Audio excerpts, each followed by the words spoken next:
Hey folks, Dave Temple here. As you know, my podcast is all about talking to the best thriller writers in the world. Now, while I don't put myself in that category of the best, I've certainly got my hat now in the ring. And after nearly 3 years of hosting this podcast, I think it's time to toot my own horn, if you will. So with that, I'm offering my thriller, The Poser, for sale all this month. It stars Detective Pat Norelli, a rookie cop working the overnight beat in Hollywood when one of the town's biggest stars is found dead in her Hollywood Hills home only hours after winning an Oscar. Beloved by her fans, Pat thinks someone wants this star dead and sees this as a way to forge her own path and get the promotion she craves. I'm proud of the response I've gotten from fans, and I'm confident you're going to like The Poser. So for the rest of this month, you can get the ebook for only $5 or the paperback for $14. Since I do this weekly podcast as a free service, perhaps you'd consider this as a way to help out a fellow thriller writer. There are two ways to reach the link. First, you can go to davidtemplebooks.com,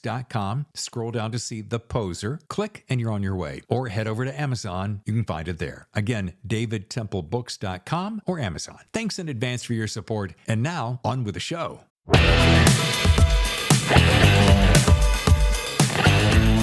Hello and welcome to The Thriller Zone. I am your host, David Temple. We're in our 4th season and pretty darned excited about it.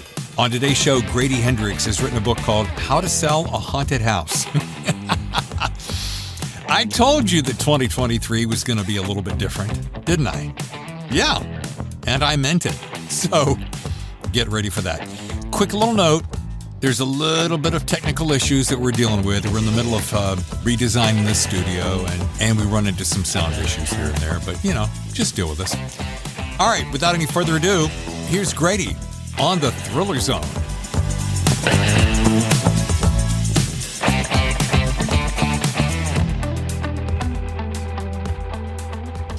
All right, let me shut up and get going because okay. I don't know how much time we got, but welcome to The Thriller Zone, Grady Hendrix.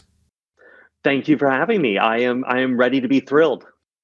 Well, I feel thrilled everywhere. And just so I know, so I don't step on toes, are we a hard out at 30 minutes or do we have just a few minutes? No. We can have wiggle room. That's no problem. Okay. Here's why. By the way, folks, this book is called How to Sell a Haunted House. We're going to deep dive on this thing. It's so much fun. By the way, maybe this is a good. Yeah. Maybe this is a good place to just start because I got things to talk about, but you got two of my favorite people who've been on the show on the back of your book. Riley Sager, who is a hell of a talent. Yeah. A madcap funhouse of a novel, zigzags from hilarious to horrifying to heartbreaking and back again in the blink of an eye. I try.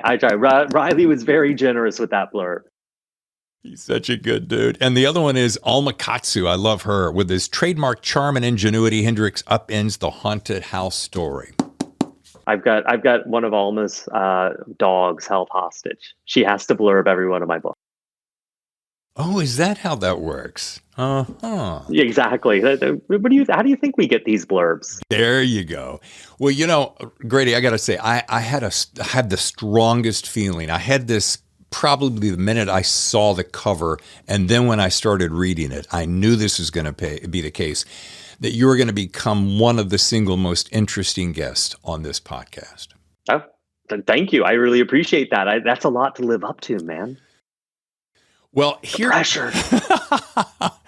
I'll go easy on you. But here's the thing. You got a genre that, in my opinion, isn't super easy to pin down. I mean, you're a thriller writer with a horror twist, but with a fantastical twist of dark humor. It's riddled with mystery, sprinkled with a whack the fuck out fairy dust that ends up being thoroughly engaging and often hilarious. So, wow, I appreciate it. I think I want to see that section in a bookstore, just with a long title thing that goes on. No, I appreciate it. It's to me, I write horror, but I really feel like most horror has some humor in it. Maybe not so much in books, but in movies, I don't know. Even a movie as grim as Alien has that great double act with Yaphet Kotto and Harry Dean Stanton that's so funny in the beginning. Yeah. The Blair Witch Project, which we all remember as this grim hike in the woods, has a great opening where they're interviewing the locals. And it's just this funny send-up of documentary filmmakers.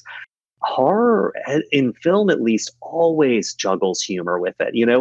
It's how you get people to lower their guard and Yeah. not see where the next thing's coming from.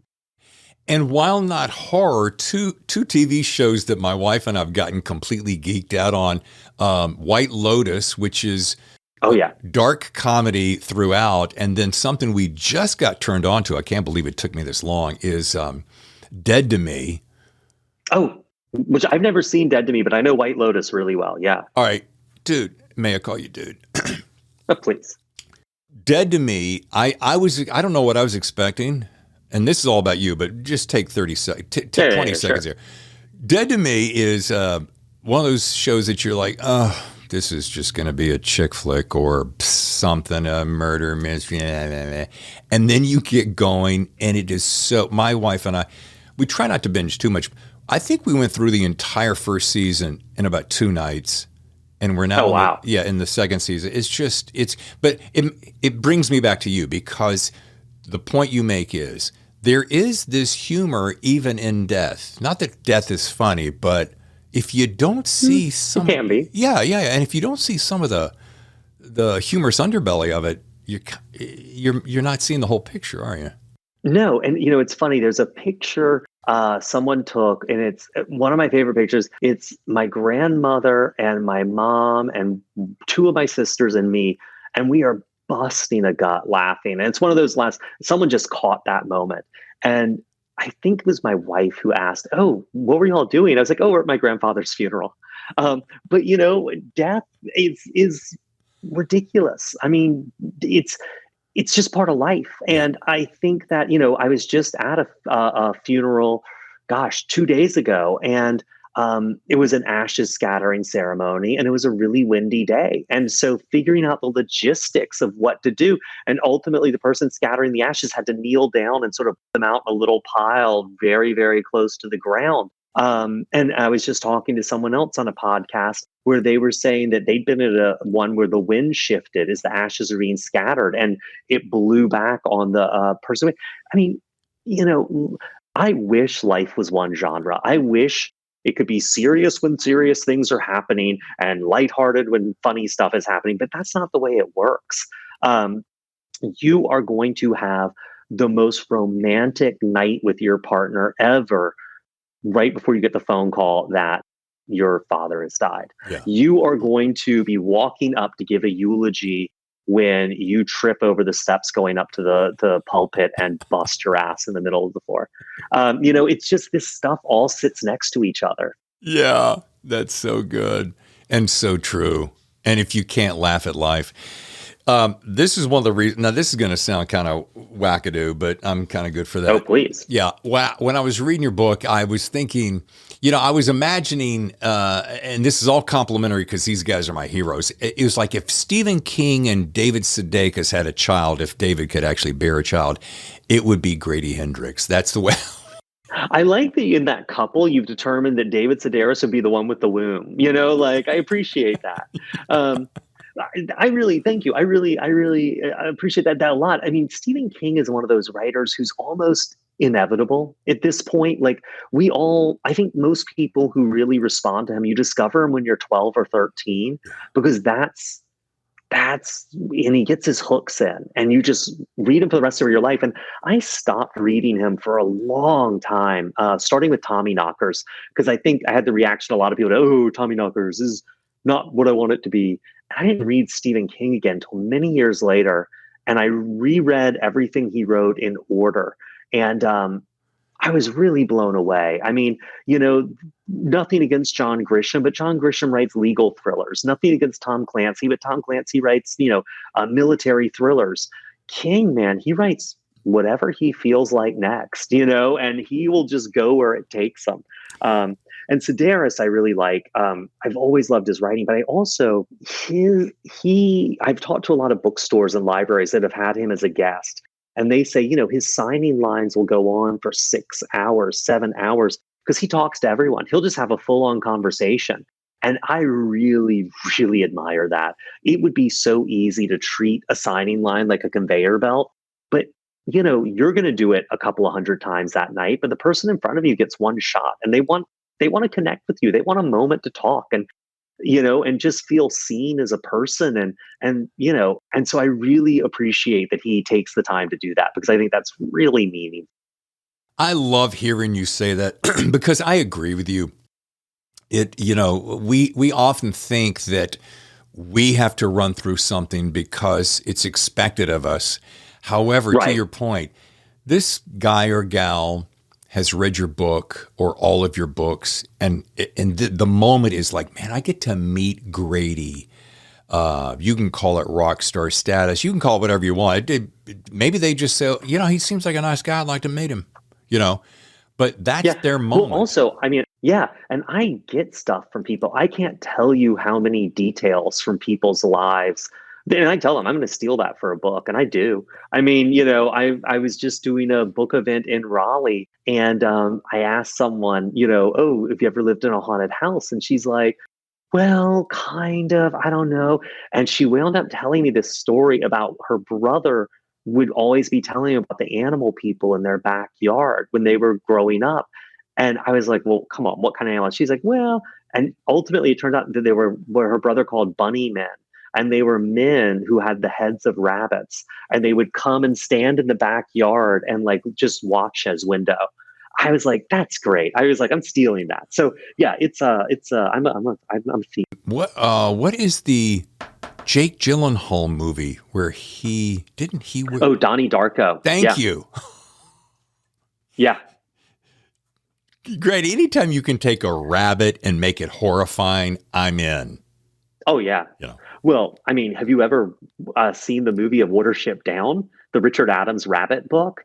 That movie is one, it's animated from the 70s, and a lot of kids saw it because it was animated. I mean, it is some brutal rabbit combat, rabbits dying, rabbits eating each other. I raised rabbits when I was a kid, and that'll teach you a lot about life and death. All right, I got to share this one thing. I completely forgotten about this until you said at your book signing you're talking to somebody who had a haunted house. My sister-in-law Kara and her husband Danny live in a house in Miami. There is a current ghost living in the house, and the first time I heard this, I'm like, yeah, whatever. But it is, I think it's their grandparents' mother. That's my hunch. But they walk, there's a landing right above their living room, and they walk back and forth during the night, and you think, oh, it's just the house relaxing. No, it's not, because then they bump into them on the way down the steps at night. Oh, like, do they see them, or they just bump into something that's there? They just feel them and hear them, but they never see them. And I go, that's it. Have you heard it? No, but I want to go next time we're down there visiting family. Yeah. I'm like, Tammy, let's go spend the night in the living room and just watch. Yeah. That sounds amazing, dude. Yeah. Hey, by the way, let's think about this, because you're from South Carolina, right? Yeah, that's where I am right now. I'm in the middle of book tour. So yeah. Okay. I'm going to guess Charleston or the area. Absolutely Charleston. Is there another place in this state? Not really. I'm from Charlotte area. So born in Winston-Salem, from the Charlotte area. Oh, yeah, sure. Okay, sorry. So how did a South Carolina boy get into the Big Apple? Because you're living in New York, but you're just touring right now. Right. So I went to college at a place called Bennington in Bennington, Vermont. And I went there because it had a great arts program. I was really into theater. They had a theater building that didn't have locks. It just was open 24 hours. So if you wanted to go in and do work at 3 a.m, go ahead. And it was pass fail. There were no grades, and 460 students on a mountain in Vermont. What could go wrong? And I went there. It was not my place. It was a little bit more, you got 460 very artistically inclined kids trapped on a mountain in Vermont in the middle of winter. It's not pretty. And so I wanted to go somewhere that was the opposite, and NYU made sense. And so I went down, and it was the best thing I ever did. The school was fine, but being in New York City, I found a theater company to work for that I'm still helping out with to this day. My first boss was a lunatic in all the best senses of the word. It was just amazing. And I've just never left. I lived in Hong Kong for a little while, my wife and I, and we lived in LA briefly, but New York's one of those places that you get addicted to. And, when I come down to Charleston, I'm always like, oh, I love it here. It's so nice. And then I'm like, what do you mean there's no restaurant open after 10 p.m.? What do you mean I can't get a bagel at 1 a.m? What are you talking about? Yeah. Where's the subway? So yeah, it's easy to get addicted to New York. Yeah. Having lived there twice, it is, you get real hooked on instant everything. Yeah. Yeah.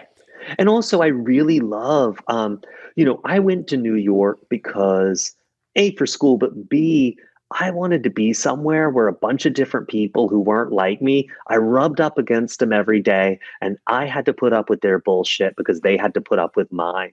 And I find that there is this understanding in New York, like, you know what, you're standing on the corner screaming at the top of your lungs at 2 a.m. at someone who isn't there. That's cool, man, because I'm gonna have the worst day of my life in public too at some point, and you'll just ignore me when I do it. You got such a good, healthy outlook on life. I like that. Now, here's something you mentioned at the top of the show that I wanted to come back to because, like this podcast, you got your own podcast. You're talking about recording at 4 o'clock in the morning. And I drilled down on your show. I want to make sure I've got the same one. Super Scary Haunted Homeschool. Yes, the one with the stupidly long title. Yes. That's okay. As you know, I love long titles.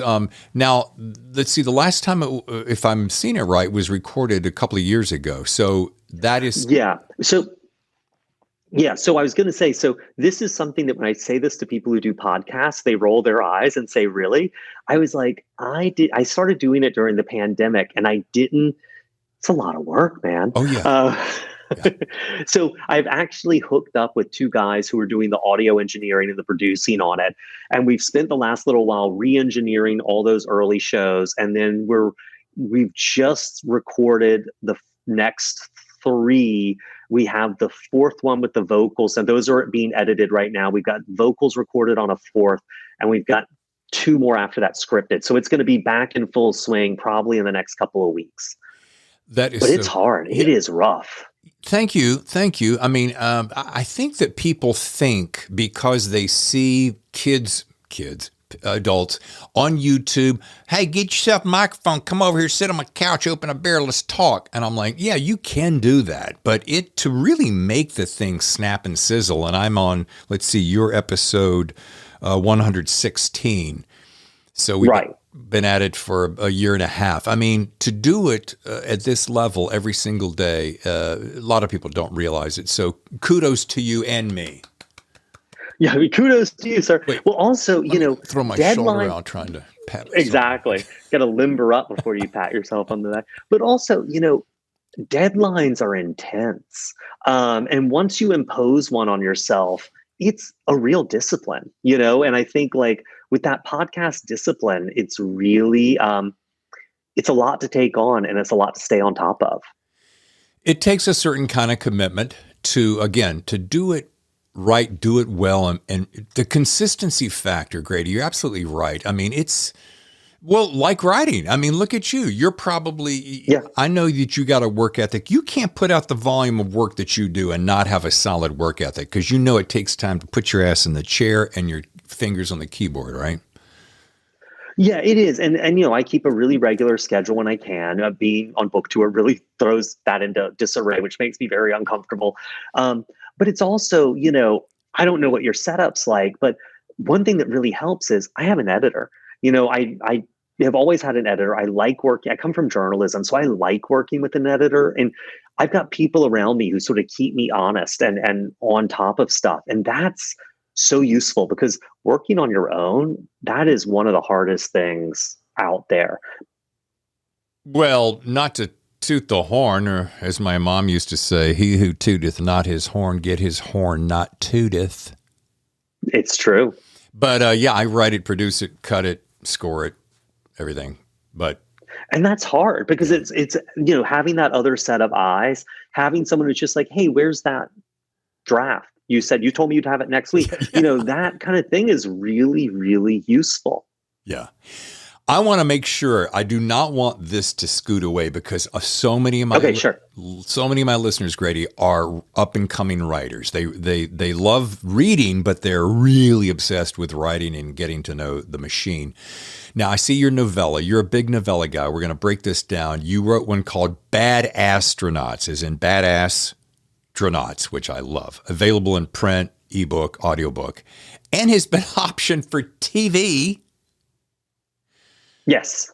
So, question one, is everything you're touching, I'm being a little tongue-in-cheek, is everything getting optioned for TV? Question one. Insert answer here. Mostly, yes.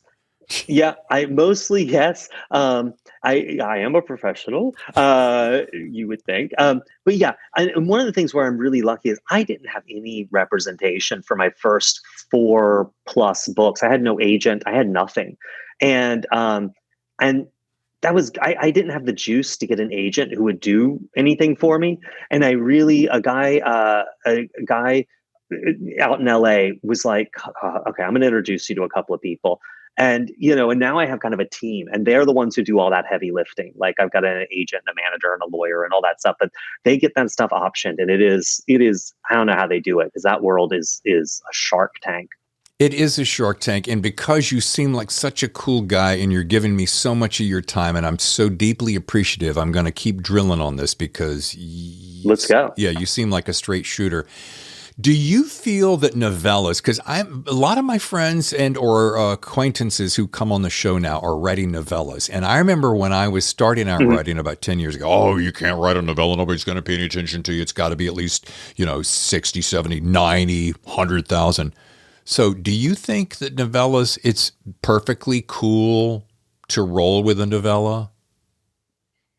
Yes, I think that there's still some habitual pushback on it in publishing, just because we do that for so long. It was novella.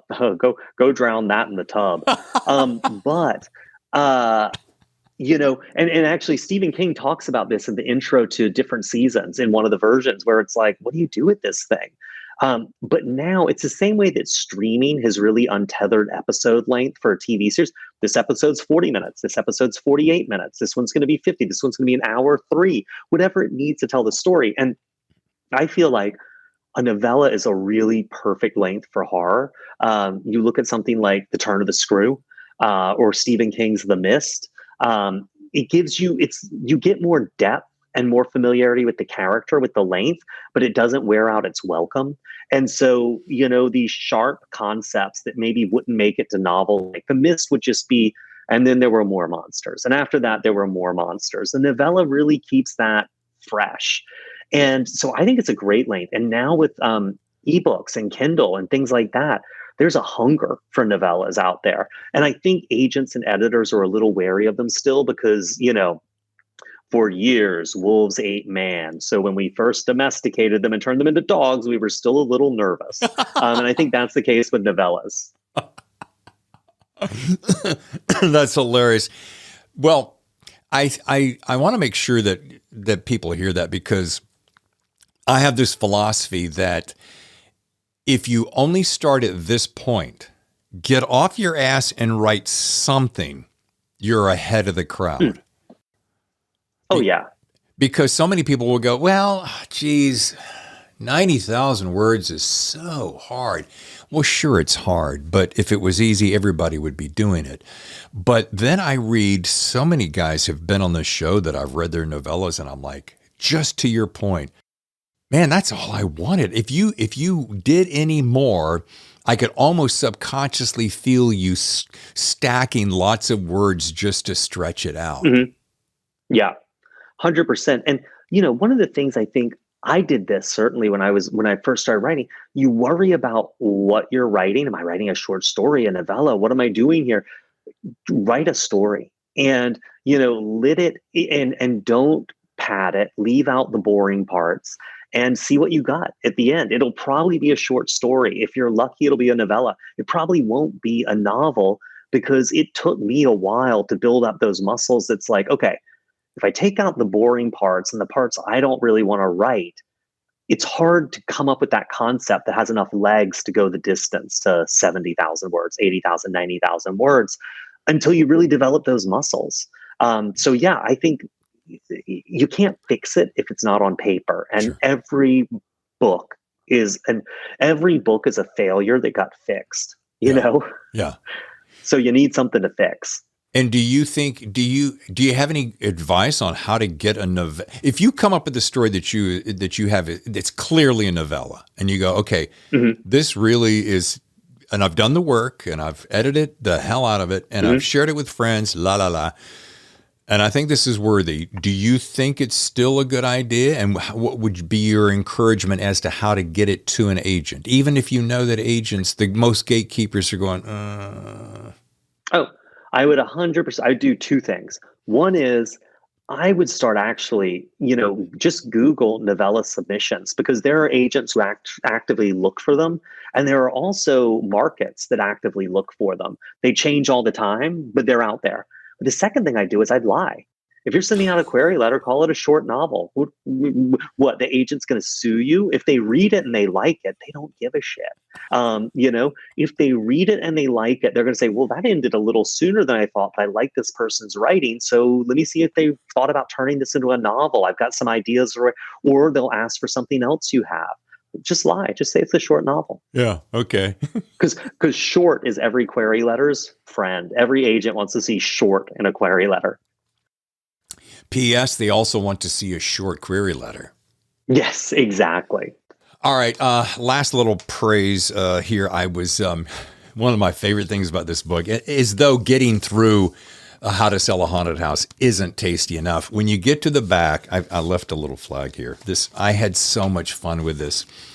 The memoriam. The acknowledgement. Yeah. The acknowledgement, which is in the form of in loving memory, and there's some real just hilarious little things in there. Thank you for doing something out of the ordinary. You're welcome. I just, I figure if someone's going to go through the trouble of actually buying a book and having it in their house, there shouldn't be any wasted space. Make it fun. Yeah. Like, why wouldn't you? I was just going to say, nothing makes me crazier than in a book when it's in a certain number of pages, because they have to be multiples of 8. And there's a couple of blank pages. And I'm like, why? I'm not paying for blank pages. Put something on there. Give me something. All right. Now, before we wrap, because I want to be respectful of your time, there are two things I want to ask. One is a little feature I do at the end of the show. Would you like to play? We usually call it rapid fire questions, but on today's show, since it's you, Grady, I'm going to call it super scary, rapid fire, hotter than hell questions. I want to play super scary, hotter than hell, rapid fire questions. Hell questions. Yes. And before we do that, I want to ask you one question. And you just kind of did it, but I was speaking specifically to novellas. And now that I've met you, and we haven't even begun to touch on all your other books, which are aplenty and hilarious and scary, and you've got to read about it more on his website, what is that best piece of advice to especially my aspiring writers, how to make it a business in this business? Okay, so this is a piece of advice everyone gets. And I got it early on, and I thought, screw you. It's write what you know. And I was like, oh, yeah. So if I want to write a science fiction novel, I guess I can't, because I've never been in space. And I was so pushed back on it so hard. And the more I've written, the more I realized that the only thing I've got is me, and cannibalizing my life and finding those details and working them in the books. That's what people respond to. I did a book called My Best Friend's Exorcism, and my first draft was terrible. I thought it was great. My wife was like, this is some hot garbage. This is recycled John Hughes material. And it was set in the 80s when I went into high school, and it's set in high school. And I really went through my old diaries and letters and really tried to put that stuff into the book. And that's the stuff people responded to. And I've learned that the more stuff I share from my life in the books, that's other people's lives. And the more I'm uncomfortable with what I'm sharing, and the more embarrassing it seems to me, the more people respond to it. Not because people like humiliation, but because we all do the same stuff. We're all embarrassed. We have this stuff, And so learning to do that was really, really what changed my writing career, and really realizing that like I am I'm a self cannibalizer. That really, and I know that piece of advice is so hackneyed and so worn, but it took me forever to wrap my head around it and realize that that's the only thing that made me different from other writers. It may be worn, to use your phrase. However, I think it's one of the best pieces of advice, especially the way you gave it. And that's Oh, thank you. this. Yeah, because here's why. We're all putting on our pants the same way. We're all suffering the same embarrassments the same way. But when you can dig in, and I'm so glad you said this today, because I was up this morning at 5 o'clock writing, working on a nonfiction book, and I was like, "Oh, do I share that?" And what you just said is exactly something that was rolling through my head around a little after 5 this morning. It was like, "Be real, dude. You got nothing to lose." We think we got something to lose. Well, Grady might not like this. He might not respect this about me. He may find me less than. Who gives a shit? We got nothing to lose. No, exactly. I mean, it's funny. One of the things I always see, because some people say, like, oh, my life's just really boring. But you know what? We all have sex, mostly. And, one thing I see a lot in romance and stuff, I'm not saying there's no people who write good sex scenes, but a lot of times writers fall back on cliches. And it's almost the equivalent of the movie where it fades slowly to black or something. I'm like, dude, I've had some of the most embarrassing, ridiculous, funny, best moments of my life have been during sex. I want to see that on a page. And we've all had those moments that mortify us or make you start laughing or they're awesome. Put that on the page. Anyone can do it, but no one does. There's an opening. There you go. Write what you know in the way that you know it. All right. I forgot to mention this early, and I got to say this because you just said something that triggered me. So check out these titles, folks. My Best Friend's Exorcism, We Sold Our Souls, The Final Girl Support Group, and my favorite, The Southern Book Club's Guide to Slaying Vampires. The book with the ridiculously long title. Thank you.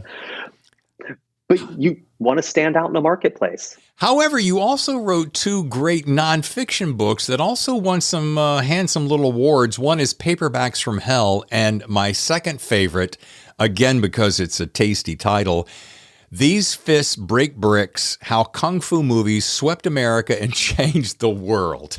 Oh, yeah. That's I am a long time, especially Hong Kong movie fan. And so getting a chance with Chris Pajali, who wrote it with me, to actually write about these movies and dig into the history, man, it was so humbling. It was an amazing experience. Oh, okay. All right. So this is the sound that says it's time to play rapid fire, super scary, hotter than hell questions. Number 1, paper and pen or keyboard when writing? Keyboard when writing, but if something's getting me trouble, I go to paper and pen. Got it. At home when writing, house, coat, and scuffs or all dressed up? I put on a suit and go to my office every day. When trying to sell a haunted house, is it better to bake cookies so the aroma will warm the cockles of the hearts of potential buyers, or display gallons of fake blood on the walls of master bedrooms with hopes they'll buy the whole getup? I feel like most people would lean towards baked cookies, but I'm going to gallons of blood because there are people out there who want a haunted house badly and will pay any price. Oh, I love it. And lastly, a 2-part question. If you were to turn Haunted House into a Broadway play, question 1, would you direct? And question 2, who would play Louise and who would play Mark? A Broadway play? Okay, so I think that I would have to say I would not want to direct, but I would definitely want to write the book and maybe even the lyrics. And to play Louise and Mark, so Hollywood always works well on Broadway, and I know that he is a frustrated musical theater star. Jason Segel from How I Met Your Mother would be Mark. Yeah. And I really feel like Louise, I almost feel like even though she has very limited theater background, she apparently does have some. Aubrey Plaza would be the person to go to. I wouldn't be surprised if How to Sell a Haunted House ended up on Broadway, folks. I'm just saying. I mean, you live in the neck of the woods, so it's a tough game, but I would love to see a good horror musical. I would too, man. That is so good. Well, folks, to learn more, visit GradyHendrix.com and follow him on Twitter as I do at Grady_Hendrix. Grady, dude, thank you so much for this time. Man, thank you for having me. I really appreciate it. It's nice hanging out with fellow Southern friends. They said, naysayers, be on your way. I'm doing it my way or the highway, and you just follow your dream. And like you said, be yourself. I love that piece of advice. Thanks, man. I'm really glad this worked out because this is the only thing I know how to do. And I'm too old to go to law school. Nicely done. How much fun was that? Grady Hendrix. What a fun book. How to Sell a Haunted House. All right, I got some more reading to do, so I'm out of here. I'll see you next time for another exciting edition of The Thriller Zone.